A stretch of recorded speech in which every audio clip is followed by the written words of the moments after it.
Барлықтарыңызға сәлем. Бүгін біз жираф салуды үйренеміз. Бұл жерде сложность 0. Ең әлі Corel'ды бағдарламасын білмеген жандар болатын болса, осы видео арқылы қызықтырақ үйренуге болады. Бұл жерде біз жирафты саламыз. Жирафты салу үшін бізге бар болғаны осы жердегі тұрған объектілердің жаңағы 4 домалақпен жұмыс істейміз. Мына жерде бірінші ұзыннан прямоугольникті салып аламыз, содан кейін домалақтарды құрастырамыз. Домалақ бірінші бас жағы және мұрын жағы және денесі болады. Ары қарай көлемін, ұзындығын белгілейміз. Мына жерге аяғын саламыз. Аяқты да тоже прямоугольник арқылы және сопақшаны копировать ете саламыз. Былай қарай кішкентай қылып қоя саламыз да екеуін слияние жасаймыз. Неге? Өйткені біз слияние жасаған кезде объектілер бір типке айналады және бір объект болып есептелінеді. Мына жерде құлақ жасаймыз. Құлақтап ровный төртбұрыш саламыз. Екі жағындағы екі бұрышын жаңа кривойға айналдырып, домалақша сызықшасын точкасын қоямыз. И сол жерді алып тастаған кезде бізде овальный форма жасалынады. И жаңағыдай төбе жағында бізде жирафтың өзінің мынандай мүйіздері деп айтайық, сол мүйіздері болады.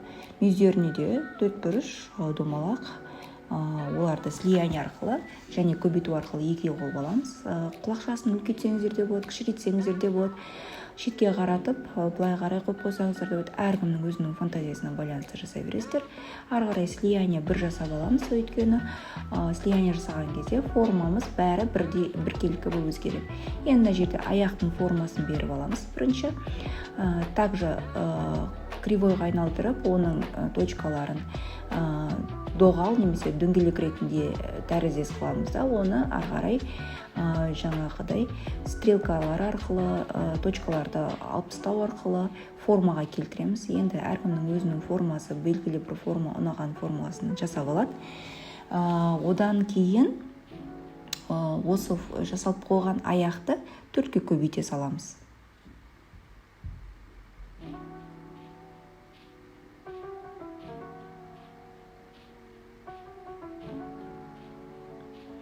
Енді осы жерде бізде ең соңғы аяқпен бірінші аяқты слияние арқылы жирафтың денесімен біркелкі қылып алу керекпіз.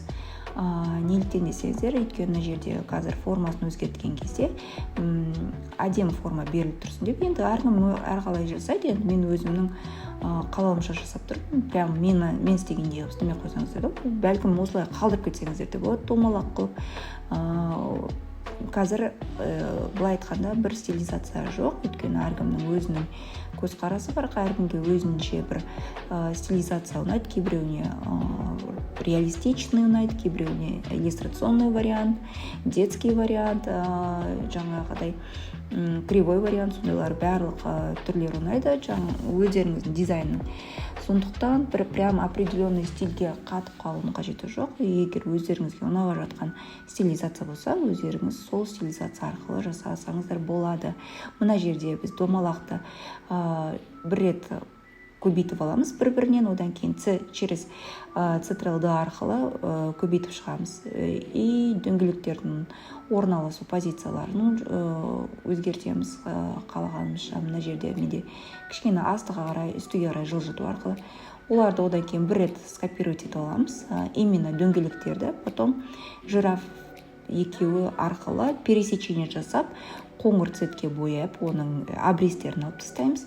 И мына жерге произвольно прям басының формасын өзгертіп жатыр. Мына жерде басының формасын тоже через точкалар арқылы жұмыс істейміз, және стрелкалар арқылы барынша өзімізге ұнағандай қылып істеп жасап аламыз, келтіріп аламыз.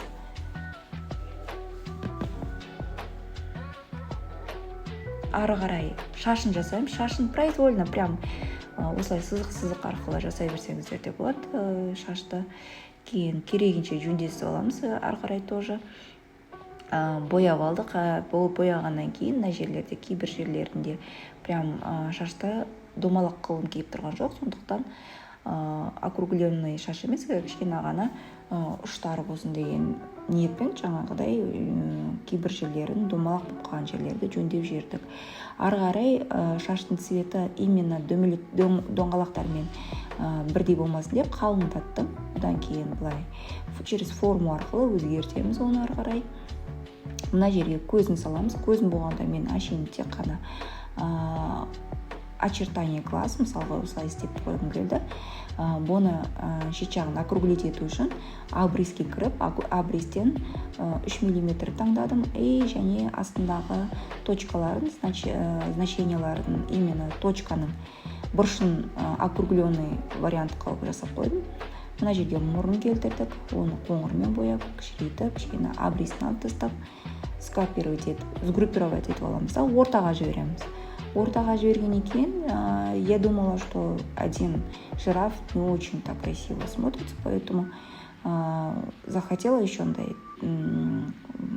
қай жерде тұрғанын көрсеткім келді. Значит, бұл шөптің үстінде шөпті осындай домалақ балдардың детский книганың стилизациясы ретінде жасағым келді. Осылай дөңгелектерді келтіріп аламыз, барынша орындарына қойып аламыз. Через пересечение арқылы ровно өзіміздің квадраттың размеріндей пересечение арқылы кесіп аламыз. И сурет жаңағы дөңгелектерге цвет беріп шығамыз. Яғни жердің цветі шөп болсын дедік. Шөп болғандықтан жасыл цветтің әртүрлі цветтерінен алсаңыздар, яғни бұл жерде мына жері жасыл, қалың жасыл, мына жері светлый жасыл, это получается контраст болады. Контрастты детский книгалар жасайтын болсаңыздар, ол жерде әдемі көрінеді. И бұлай өздеріңізге лайықтатып, бір жерін ұзартып, бір жерін қысқартып көрсеңіздер де болады. Ары қарай өздеріңіздің фантазияларыңызға байланысты жасасаңыздар да, бәлкім біреуіңіздер гүл қоюларыңыз келетін шығар, бәлкім тағы да шөптің прям реалистичный шөптер қойғыларыңыз келетін шығар. Ол үшін сызып жатпай интернеттен трава вектор деп алып көрсеңіздер де болады. Ол жерден де через вектор арқылы, трассировка арқылы шөпті жасап, ол жерге келтіріп алсаңыздар да болады. Мына жерде мен көлеңкесін келтіріп жатырмын. Көлеңкені произвольно сызықтар арқылы жасап алдым. Екі сызық жасадым, өйткені аяқтан екі көлеңке түсетін болғанын көрсеткім келді.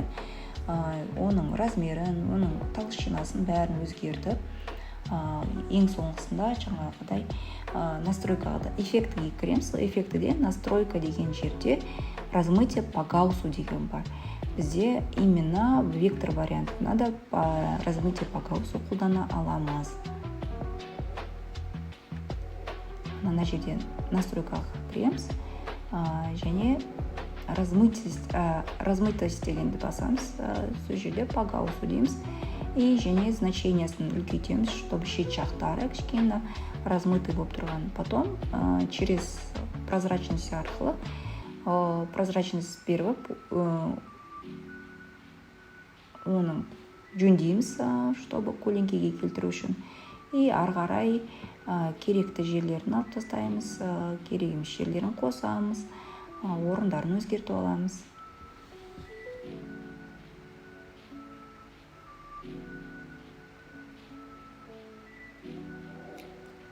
Сонымен осындай көлеңке түсті бізде. И ары қарай мына жерге бұлтты өзім жасай салайын дедім, произвольно. Тоже сызықтар арқылы просто бұлттың енді кейбіреулері домалақ қылғыларыңыз келсе, домалақ қылып істесеңіздер де болады.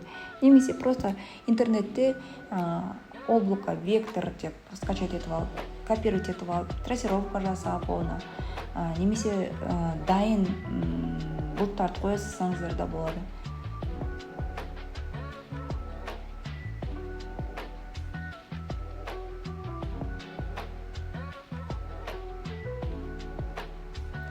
Мына жерде облаканың цветін бердім, яғни ашық цветті түстерді таңдадым. Кейін өзінің орындарына келтіресіздер, тоже жөндейтін жерлерін жөндеп, құрастыратын жерін құрастырып, орындарын келтіріңіздер.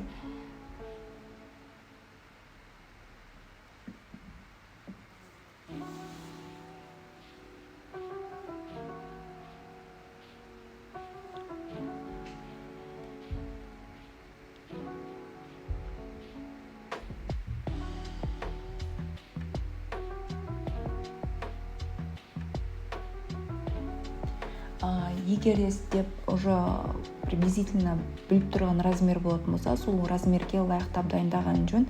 Егер сіздердің размерлеріңіз бәлкім бір уақыттарға қарай өзгереді десеңіздер, мынау шет жақтарын кесуге кеңес бермеймін негізінде. Шет жақтары солай бойынша қалып кетсе де болады, объектілердің именно мысалға айтқанда мынау бұлттың өзінде де шет жағын кесудің қажеті жоқ. Бірақ сізде уже білініп тұратын размер болатын болса, мысалға менде 21-21 размерінде 4-5 жаңағы параққа жасалынып жатқан болғандықтан, уже мен біліп тұрғандықтан бұл размерді, мен шет жақтағы объектілерді кесіп тастасам болады. Ары қарай мына жерге кішкене ғана тал қоя салайын дедім, құр ғана жираф қоймау үшін. И бұны да тоже скачать етпей, кішкене өзімде құрастырып көре салсақ та болады. Оңай жолмен ең оңай түрін талдың таңдаймыз. Бұл жерде тек объекті, домалақ объект арқылы және произвольный сызып қарасын, жаңағы бұтақтарын шығарып алсақ болады.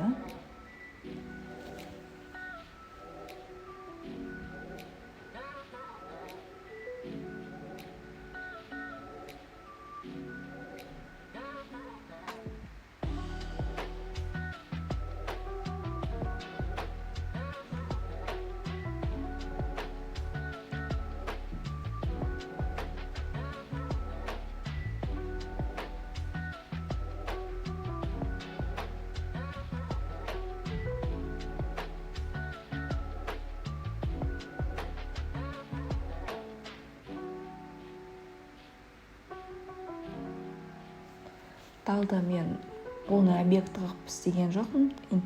Интерактивный заливка арқылы бояп алдым. Кейін дополнительно уже мына жерлерінде цвет жетпейді. Мына жерінде цвет жетпегендіктен кішкене оны әсемдеуге кірістім.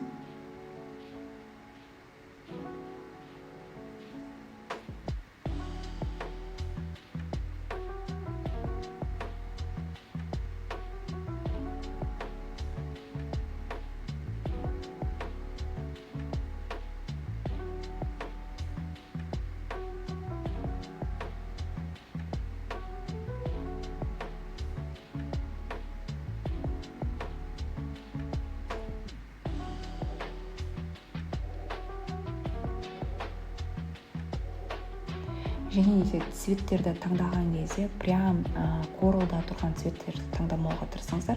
Кішкене өзгертіп, олардың цветовой гаммасын либо жоғарылатып, либо төмендету арқылы өзіңіздің өзгеше цветті таңдағандарыңыз дұрыс болады. Өйткені чисто цвет ешқашан болмайды. Енді былай көп жерде үйлесімділігі болмай қалады. Цветті таңдаудың да өзінің бір анау айтарлық несі жоқ, тек қана правила жоқ, тек холодный и теплый цветтерді таңдау арқылы бір-біріне деген үйлесімділікті тапсаңыздар да болады. Мысалға, мына жерде айтқанда, мен чисто қоңыр цветті таңдадым, талдың, и ол маған уақыт өте келе уже дизайнды жасау барысында ұнамай қалды. Мына жерде мен күнді жасадым, күнді через домалақ екі домалақ арқылы жасап тұрмын, и және бір-біріне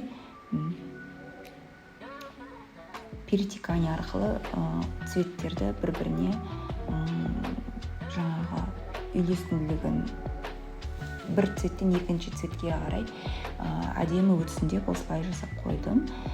Перетекание деген нәрсені білетін шығарсыздар. Бір қалың цветтен жұқа цветке дейін, немесе кішкене объектіден екінші объектіге дейін өзінің программа арқылы жасалынатын кішкене несі бар. Мына жерде күнді өзінің орнына келтіріп, алыстан да кішкене былай ретке келтіріп отырмын. Осы дизайн жасау барысында маған қатты қалың қоңыр цвет ұнамады. Сондықтан мен қоңыр цветтің өзіне кіріп, и осы менің таңдаған дизайнның өзінің үйлесімділігіне байланысты кішкене өзгерту енгізу керек болды.